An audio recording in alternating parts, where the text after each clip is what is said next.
Hello and welcome to the Lib Dem Podcast. Thank you very much for tuning in and downloading this episode. Today we are continuing our virtual conference kind of series with one of the biggest and most important arms of the Liberal Democrats, and that's the ALDC, the Association of Liberal Democrat Campaigners and Councillors.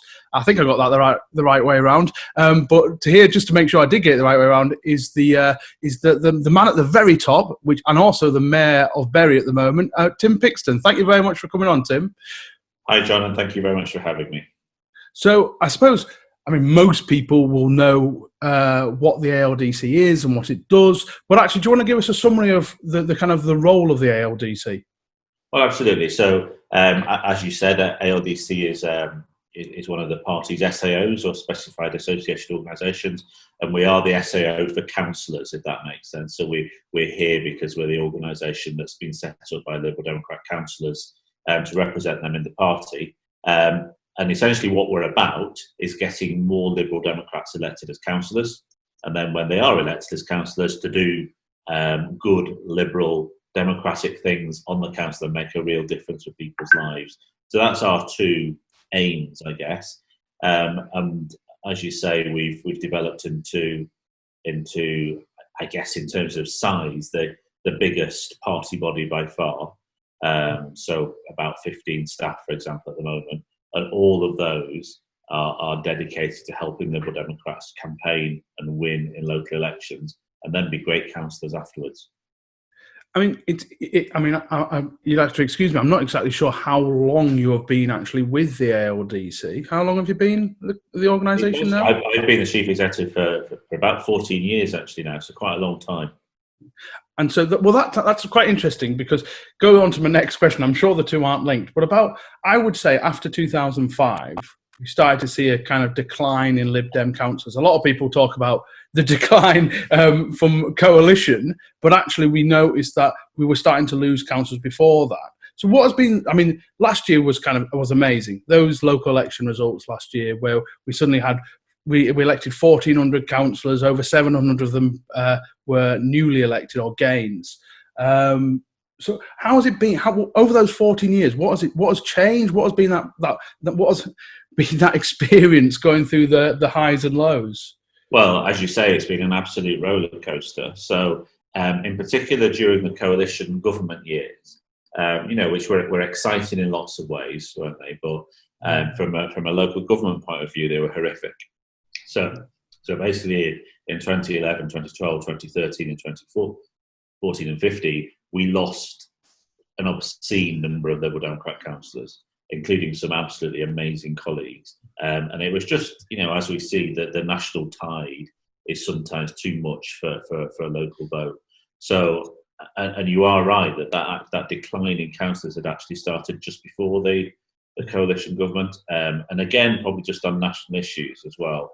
So you got to a stage where the Conservative Party was doing better than it had been doing.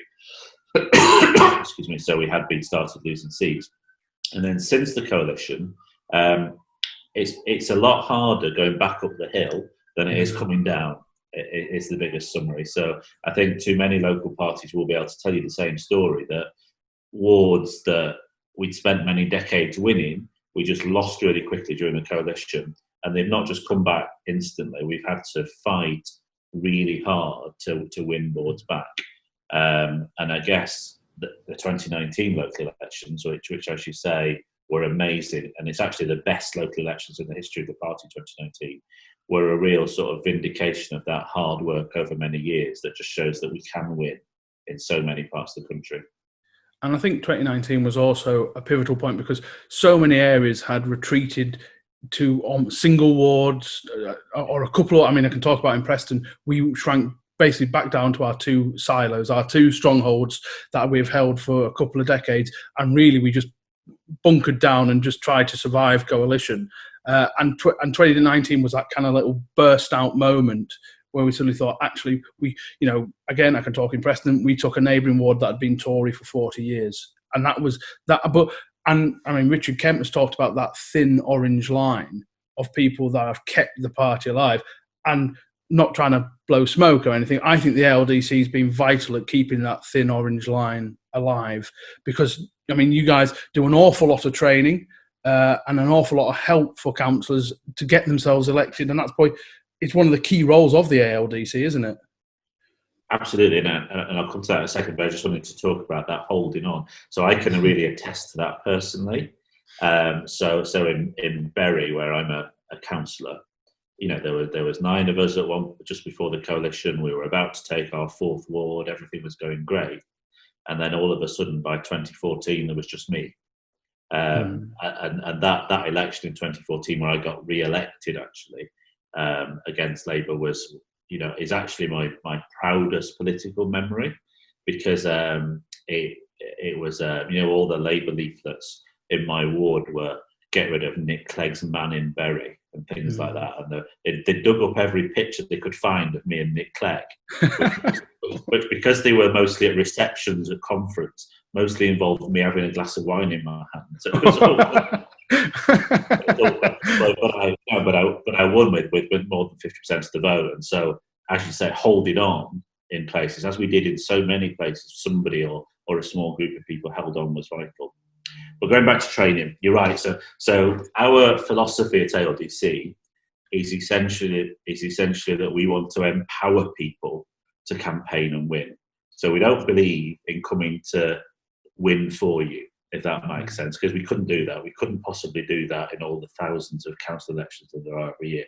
But what we're about is we're empowering you to campaign and make a difference in your community. So the main thing that we do as an organisation is about training. So that's training people to campaign, training people to win elections, and training people to be good councillors. And what's been quite interesting actually in the last few months is obviously we've not been able to put on any physical training events since March, obviously. But we've been amazingly pleased that we've actually trained more people in the last 4 months than we would have normally done had the world never heard of COVID-19, which through online training. So in the first 3 months of lockdown, we trained 3,100 different attendances at training events on anything from, you know, managing Connect to managing casework, I suppose, is the two extremes, isn't it? So I've been amazingly pleased about the positive response people have had to online training. And I think that's going to be an ongoing feature, if that makes sense. So even when we can get back to doing physical training events, as I hope we can, because you can't be being in the same room as people ultimately, I think the online training we should carry on as well, because that's actually reaching people in a different way, and not everybody can go to an event always, can they? And I should point out again, a little bit of promotion for you guys is that some of these training events, like, so there was a Motivate Day on the Saturday just gone that I was helping out with for you guys, and that was not just for ALDC members, that was actually open to other people to get a sample to show what the ALDC can do. Yeah, all our training is actually almost all our training. I say not sometimes some of the bigger stuff it isn't, but almost of our training is open to all party members. Because we really believe in that empowering people to win elections. You know, we really hope people will then join us, but essentially we're about winning elections.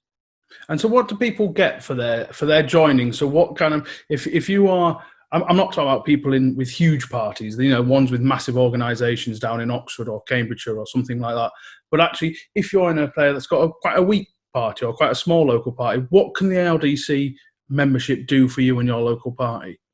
Okay, so what we do is summarised in 3 words, which is advice, resources and training. So from an advice point of view, we're essentially here to be, I guess, the experts, or here when you need us, on a whole host of issues around campaigning and being a councillor. And we do that, you know, there's lots of online resources, there's lots of books, but one of the main thing we do actually is we're here to answer the phone every day of the week, on Monday to Friday, to help people with queries. And obviously we do that online and in Facebook groups now as well, but essentially it's an advice line, which is really important, especially at election time when there's a whole host of queries about election law and data protection and all sort of things that people need to get right. In terms of resources, the biggest thing we do is around templates. So, you know, we all need lots of literature, including online templates. and there's no point reinventing the wheel all the time. So Liberal Democrats have learned what leaflets work, what focus leaflets work. So we have an enormous repository of online templates that our members can use to create literature to campaign and win in their communities. And then finally training, as I've said. So training is a really big part of what we do, ranging from coming to training a council group called the Council Group Away Day, Motivate Days that you just mentioned, and then our flagship training event is something called Kickstart, which is a residential weekend training event. It's actually held in Staffordshire because that's broadly in the middle of the country, where anything up to 400 Lib Dems come together for a weekend and have a really brilliant training experience of both training and also just bouncing off each other and sort of recharging your Lib Dem batteries, I guess. And so we are hoping that circumstances will allow us to start those again at the end of November this year, and we've got 2 dates booked at the very end of this year. Yeah, and from a personal point of view, I can attest to virtually everything you said there. I mean, I can't remember the last local election campaign where I didn't use some sort of ALDC template from a leaflet. I can absolutely, when you're right in the middle of an election campaign and there's a million different issues coming on, I really do feel that the ALDC is that safety net where I know if I'm stuck, I can get one of your guys on the phone and say, okay, what can I do here? What's the response I should have at this point? And in terms of Kickstart, okay, this isn't just for people that are absolute newbies to the party, although it's brilliant. We had a lot of people who were newly elected councillors last year. And so, I mean, I took a whole load of our Preston councillors, I think 6 of them were brand new, went to Kickstart to give them impression, okay, what can we do as a council group? Because, I mean, the ALDC is full of people that have been doing this for decades and know the ins and outs and do's and don'ts. And so it's really valuable, isn't it? It's absolutely valuable, yeah. Can I just say we're not just about people who've been doing it for decades as well. It's really important that we bring on new people. So one of the best things that happens at Kickstart is something that people don't obviously see, which is that every year there are 5 new mentors being trained behind the scenes, if that makes sense. They're called future mentors. So essentially every year we get an extra group of people who are able to be the trainers and motivators of the future, if that makes sense. And we're also really keen to make sure that the people that we're putting in front of people doing training are as diverse as we want our local government base to be. Because we've got a long way to go to make sure that the Liberal Democrat candidates and the councillors we elect are representative of the communities we're trying to represent, if that makes sense. So we want to start from the very beginning and make sure that when we're training people, we're doing it with a diverse group of people, and then the candidates are diverse, and then the councillors are diverse, and then the MPs are diverse. You know what I mean? So what would you say is the hardest part of being a councillor or a campaigner for the Lib Dems?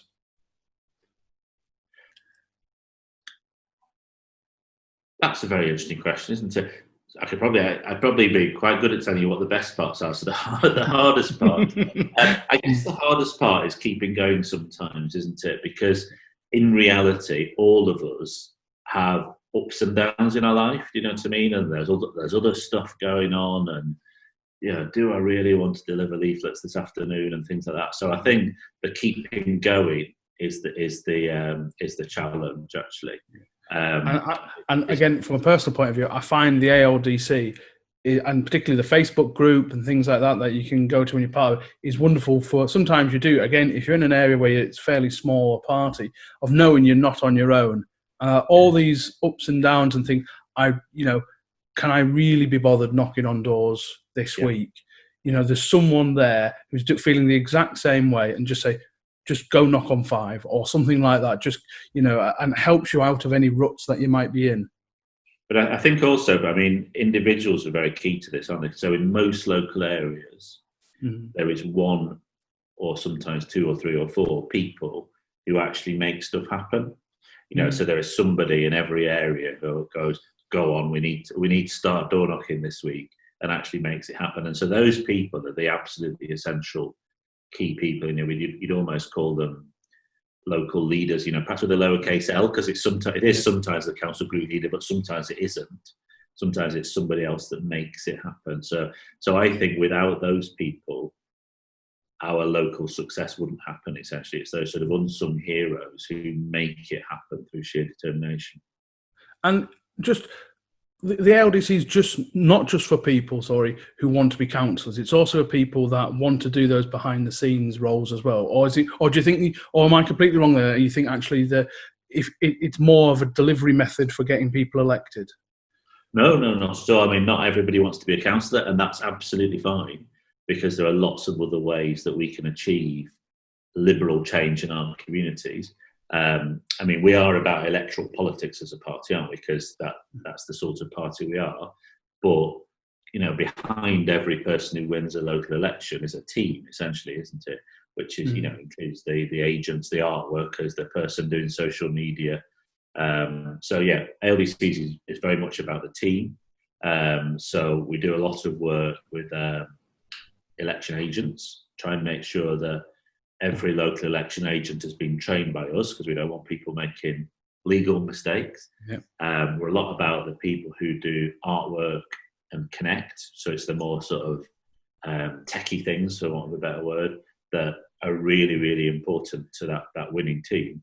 So you're right, it is the ultimate aim is making a change for people's lives through winning local elections. But to get there, there's a whole team of people involved.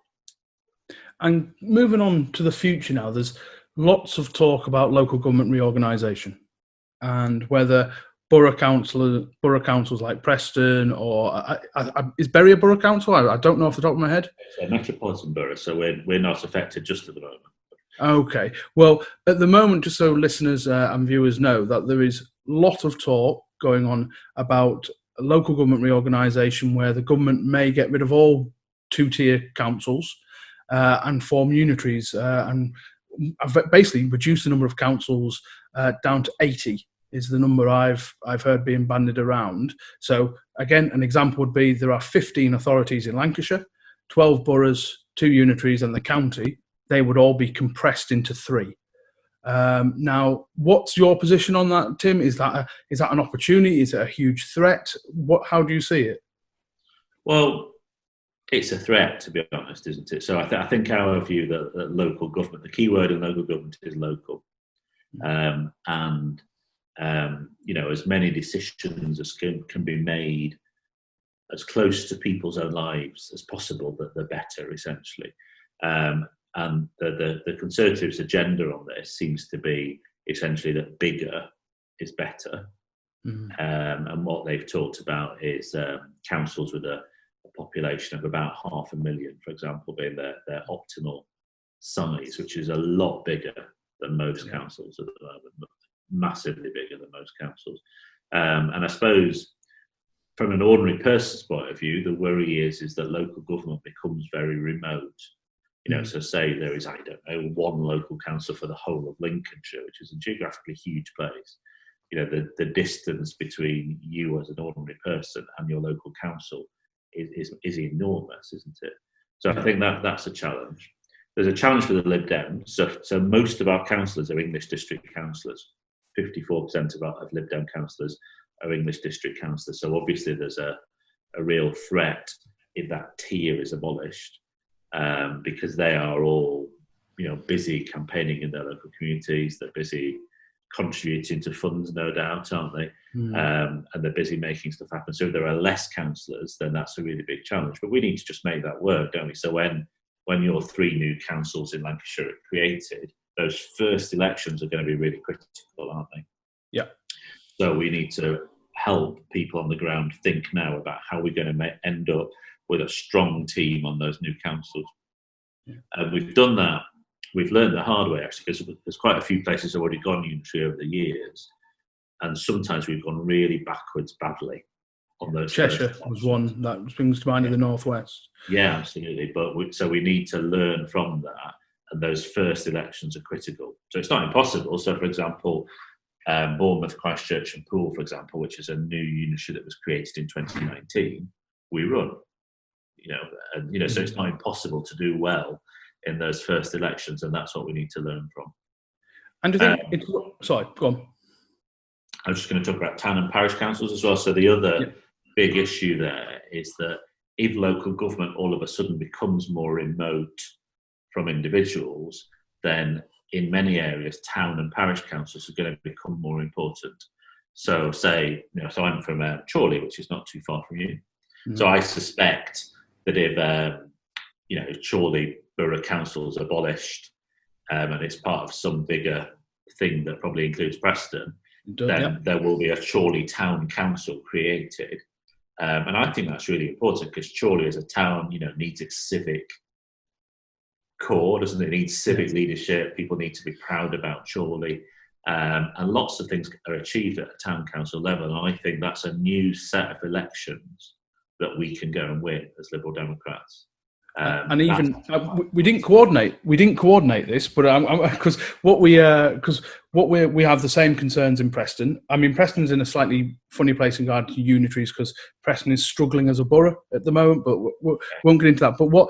But we have the exact same worry about having more localised democracy as well. And so we started the process of figuring out, okay, we have most parish councils are lovely little kind of rural villages and are beautiful and whatever else and look very nice. We set up an urban parish council or neighbourhood council a few years ago, and it's had phenomenal success because they have a level of freedom that you can do, like, so, new new defibrillators, new, a canal throw line and stuff like that, things that we can do that if you were sometimes in some of the bigger authorities takes you years to try and get something as simple. And because of the success of that, we are now starting working towards another urban neighbourhood council for two of our really strong areas to say, actually, look, we want to keep this voice. We know it can work well for people. So the government may force unitaries on us, but Lib Dems can absolutely be thinking, okay, do we want to be the instigators of a new branch of local democracy that's really going to be local? And I mean, I don't know if this is absolutely ALDC guidance, but my thing would be talk to your monitoring officers in your local council and start to think, okay, what steps do I need to do to think about setting up a new parish council?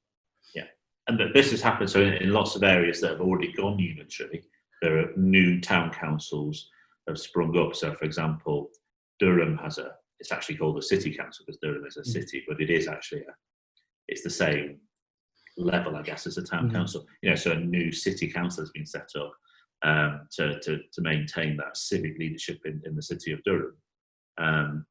But you're right, lots can be. I mean, I always look at Hebden Bridge Town Council as a good example. Annual budget of a few £100,000. It gives grants to local community groups of about £100,000 a year. Wouldn't that be amazing in our areas? If people employ a climate change officer. Do you know what I mean? The people are doing really good progressive things at a town council level, but we need to make sure it's Lib Dems doing that. Tories. Absolutely. And it's a perfect example when you talk about, the Hebden Bridge example. Again, the neighbourhood council I'm on basically has saved 2 community centres from going bust by just giving them a little bit of funding. And we hear all over, say, Preston, lots of community centres have gone out of business because they just can't afford it. And the town council has been able to keep them open because of their precept, because they get a little bit of extra cash. It is a perfect way. But what other ways should Lib Dems be preparing for the unitaries? Is this stuff like, because most unitary divisions or whatever there will be, the wards that they'll come into will be bigger. Should you start thinking, actually, that little ward that I've been looking after for the last 20 years might suddenly be growing, and so you need to start thinking, working the wards around it? Quite possibly. I mean, I suppose it's about, in that respect, it's probably about second guessing what the boundary is going to be. And quite often, when unitaries have been created, people have been relatively simplistic. So they've used, for example, the existing county divisions because rather than having to go through a whole boundary commission process, so for example, Buckinghamshire's going unitary this year, or it would have done. Would have happened this year if things had been different, and they just used the existing county division, and I think each one's electing 2. So I think it's fairly obvious to guess what the boundaries might be, but you're right, you need to start thinking ahead of that. The other thing is to start talking to your Liberal Democrat neighbours. So we're quite siloed sometimes, aren't we, in our local parties, which are very often based on either the parliamentary seat or the district, which are quite often fairly similar. And we don't talk to each other enough, I guess, is that, but all of a sudden we're going to be in a single local authority potentially, and we need to be all those things around resources and targeting and campaigning together and message we're going to have to do together, so that it's never too soon to start talking to our neighbours. Absolutely. And I suppose one of the other, the unitary reorganisation, like I say, if it does happen, is probably going to be 2023 or something like that. But before that, we have a monster set of elections next year. Is it the largest since 1973 or something like that? And so what would you advise Lib Dem groups? Because obviously, Lib Dems, in my opinion, win because we work consistently. We start before everyone else, and we kind of that consistent level of effort, which can be quite nervous at the moment because we can't do door knocking at the moment. So what's your advice to people who are worried or want to get going and want to win seats next year? Yeah, so there is some potential of unitary starting as early as next year, incidentally. So is that right? Mm-hmm. Some counties may have their elections postponed because they're going unitary the year after, but we don't know which ones yet. And the one thing I would say is people need to not stop campaigning thinking that's going to happen. Until it's announced, it's not announced. Yeah. So in terms of what we can do, so you're right, it's been a difficult period of time. So at the moment, Liberal Democrats we're being told we're not allowed to knock on doors. So I don't know when that's going to change, but at some point that will change. And we've only been given guidance that we can deliver leaflets for probably about 6 weeks now, I think. So, just to reassure people, I just finished delivering a direct mail to my entire ward. We've hand delivered it, and have had zero concerns raised by local residents. Absolutely zero. And in actual fact, I've had quite a few end of the garden gate chats with local residents who've been really pleased to see me as their local councillor, just to talk about whatever matters to them. So to reassure people that leafleting in my personal local councillor experience has worked really well. So we don't know when we can start door knocking. We can start leafleting, and I would really urge people to get doing that if they haven't already, as long as they're doing it in a safe way. And we do need to do things a bit differently than we used to do. So you can't pick each other up in the car and things like that, or meet at people's houses. You've got to do it a bit differently, but we can do that safely. The other thing is that two things are going to be really important, even more so than normal. One is postal votes. So there's going to be a group of people who are perhaps a bit worried about going to a polling station. So we need to make sure that Liberal Democrat supporters, as much as possible, have got postal votes, because that's actually really safe way of voting for everybody. And the second thing is about online communications. So we can't knock on people's doors, but we can email people. We can talk to people in their Facebook timeline, and if you're a bit more advanced, you can do it on Instagram and whatever. But essentially, email and Facebook being the absolute building blocks of that. So things that deliver people's email addresses to us are really important. So it's finding ways of collecting email addresses in a data protection compliant way, and there are lots of ways of doing that. And then reaching out on Facebook, because it takes time to collect email addresses, but once you've got them, you can use them to an enormously powerful effect. And I suppose one thing I've been doing since the harshest restrictions on lockdown ended was actually still go out on your ward. All because you might not knock on doors. Get out in your ward, do a walk. You can still fix things. I mean, it might take slightly longer for council officers to get round to them getting fixed, but do your ward walk, report your casework, and then send letters to your residents and say, look, this has been reported, because the opposition aren't going to be doing that. This is something we always had the mantra, I don't know if it was an ALDC one, that if you work in the summer, it's worth 2 votes later on, that because it's so much more effective than doing it at election time. Yeah, so focus in August is worth 2 in April.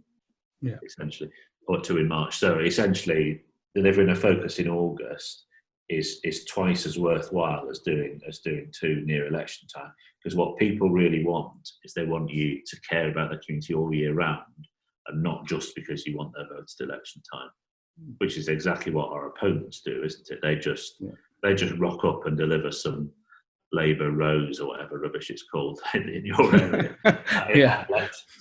And that doesn't, sadly it does work too many times, but it shouldn't work, because that's not genuinely caring, is it?